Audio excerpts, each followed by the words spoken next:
Eu nunca tinha visto. Amigos do portal JC 24 horas, estamos aqui com o Dr. Dimas, que acabou de concluir o trabalho do Tribunal do Júri em defesa do Lennon Souza.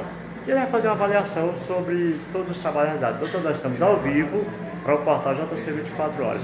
Que avaliação faz dos trabalhos aqui desenvolvidos? Doutor, boa tarde. Boa tarde. Teve umas discussões carolosas, porque eu estou na defesa do meu cliente.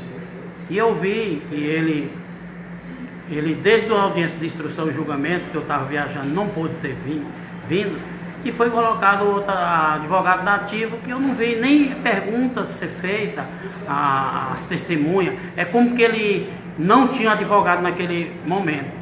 E isso me causou surpresa de ter insistido naquela audiência de instrução e julgamento, mas isso já passou. O que vale é hoje, porque isso a gente não pode mais falar sobre isso. O que vale é hoje.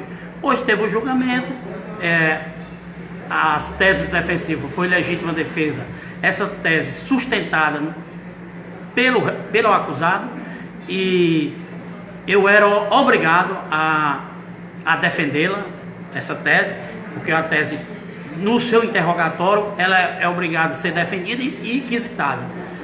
Mas essa tese, eu não posso garantir que os fatos foi dessa maneira, e houve a legítima defesa. Mas, por outro lado, também, o Ministério Público também não tem como afirmar que não foi legítima defesa, porque não tinha ninguém lá na hora do crime. Portanto, nem eu posso afirmar que foi legítima defesa, mas também o Ministério Público não pode afirmar que não foi. Mas a defesa técnica mesmo sustentou o homicídio simples, ou seja, tirando as qualificadoras. A primeira qualificadora era motivo fútil, e o Ministério Público sustentou, foi por conta de um cachorro. Mas a jurisprudência, a doutrina, entende que quando tem uma discussão, e no caso concreto, além da discussão, ainda o réu apanhou muito em uma briga antes, eu entendo que o motivo fútil não existe, essa qualificadora de motivo fútil. Não é porque teve essa briga tal que foi fútil. Quer saber se tem na briga e por conta somente dessa briga teve futilidade. E eu entendo que não. Se fosse só por conta do cachorro e ele matou a vítima, até que eu entendo, mas não. O acusado apanhou e muito antes, portanto a futilidade existiu. E eu entendo que nesta parte os jurados julgaram contrário à prova dos autos, porque os autos diz que ele apanhou muito, e até mesmo no quesito fala nessa briga, luta corporal. Portanto, nesse caso, eu entendo que os jurados julgaram contrário às provas dos autos, porque não existiu futilidade. A outra qualificadora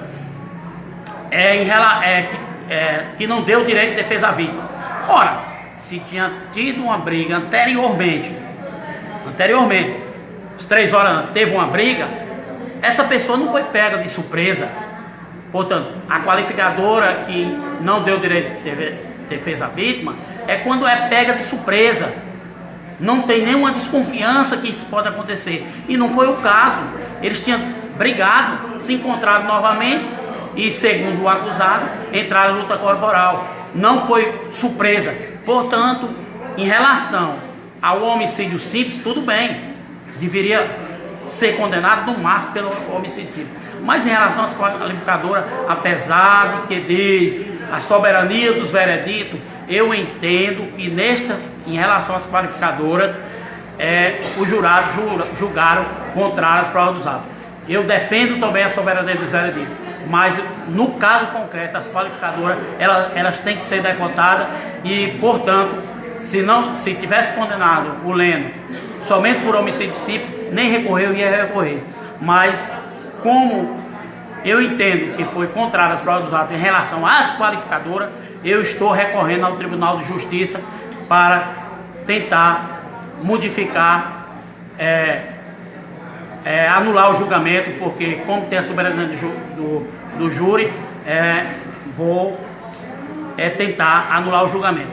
Em relação à dosimetria da pena, eu não sei quanto é a pena aplicada.